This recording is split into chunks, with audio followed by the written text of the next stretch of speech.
Let's also tell you that the United Nations said Gaza Strip has become a graveyard for thousands of children, as it feared the prospect of more dying of dehydration. The health ministry in the Hamas-run Gaza Strip said the strikes have killed more than 8,500 people, mainly civilians. The spokesperson for the United Nations Children Agency, UNICEF, James Elder, said there was a risk that the number of children's deaths directly from bombardment could be eclipsed. He said the more than 1 million children living in the Gaza Strip were also suffering from a lack of clean water. Has become a graveyard for children. It's a living hell for everyone else.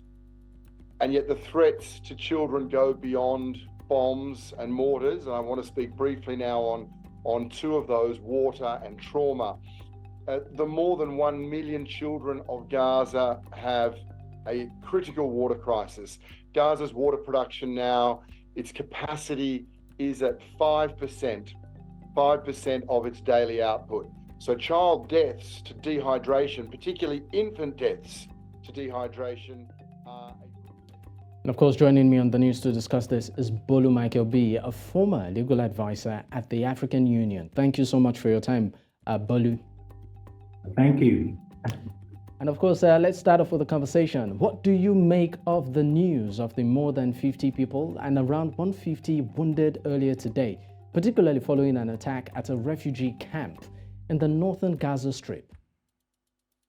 Well, it's quite unfortunate that civilian lives are being lost in this war, and it's expected that in every war that civilians would die. However, if force has to be used, I'm talking about Israel now, Palestine attacked Israel first, and it's expected that they are going to retaliate.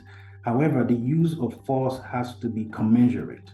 And I think that is what's lacking in the war between Israel and Hamas, and it's difficult. Israel is finding it difficult to actually defeat Hamas because normally, as we know, is the military that protects the people. They stand in front of the people.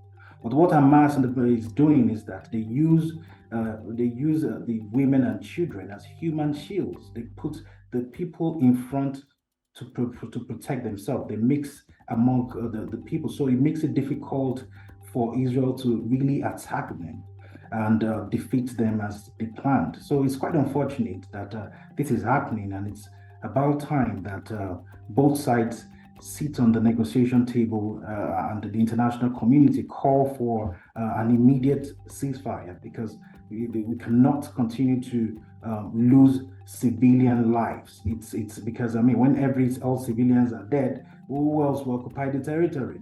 So it's not beneficial in any way. Let's talk about Israel right now. Of course, we understand that they have continued to, when it comes to fueling blockade to Gaza, as well as other humanitarian aid, including water, food, and medical supplies. Now, do you think this is the right call? Of course, knowing that civilians are still within that particular region. It's not right, in my opinion, because no matter what, we're all humans, regardless of the race, regardless of background, regardless of color. These persons are human beings, and they don't have to pay for the sins of other people. The kids, the women, the children, they don't know anything about this war. They're just living. They just want to, get by, basically. So they should not, humanitarian access should be allowed as much as possible, and this is a point I commend Egypt for allowing aid through their borders. However, Israel needs to understand that this is beyond the ordinary person. They don't really know what's going on, and they should be allowed to leave, basically, by allowing humanitarian access. The blockades wouldn't help in the long run, really. Now, UNICEF has called for an immediate humanitarian ceasefire, which of course has not been heeded to. What is the possible solution to this? Basically, I think what might prevail over Israel is to for the international community to offer some assistance and put pressure on them to allow humanitarian access. I mean, no matter what side of the war, whether it's Hamas or Israel, they definitely have the ears of someone. Amen. There's someone they talk to. That they can listen to. Their bodies they can listen to. Let the African Union, in multilateral organizations come together. Let there be, an advocacy, strong advocacy to allow humanitarian access. I mean, there's some countries that can mediate, like the UAE, Qatar. I mean, the leaders of this country have the ears of the Palestinians and also the United States. I mean, if the United States tells Israel tomorrow that allow humanitarian access, I believe strongly that Israel would. So it's not just about just talking to Israeli leaders, but also the persons that can influence these leaders as well. I think that would be the way to go. Now, before I let you go, Bolu, the current war in Gaza has seen many condemn what they call Western hypocrisy. Who kicked against the invasion of Ukraine by Russia but support the offensive of Israel in Gaza. Now, where do you stand and what is your thought on this? And just to follow up to that too, some are also saying that Israel should be held for crimes against humanity when it comes to some of the attacks and their actions there. What's your take? Well, the second question, yes, Israel is liable for crime against humanity, specifically as regards to the displacement, the displacement of civilian populations against customary international humanitarian law. However, there are exceptions. If the well-being of the civilians are concerned, or for imperative military reasons, and that law is weak because Israel can rely on that exception.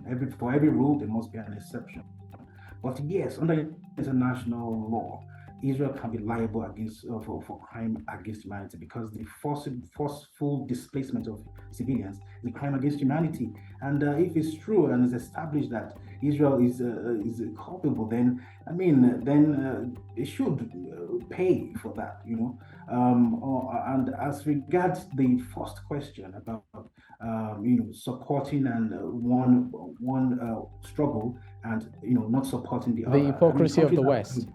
Yes, countries have allies, and based on precedents, one can tell what their stance will be. The U.S., for instance, is a strong ally of Israel, and vice versa. So that's what's basically playing out. It's pretty unfair in international politics, but unfortunately, that's how it is. Bolu Michael-Biyi, thank you so much for your time. Always my pleasure. Thank you.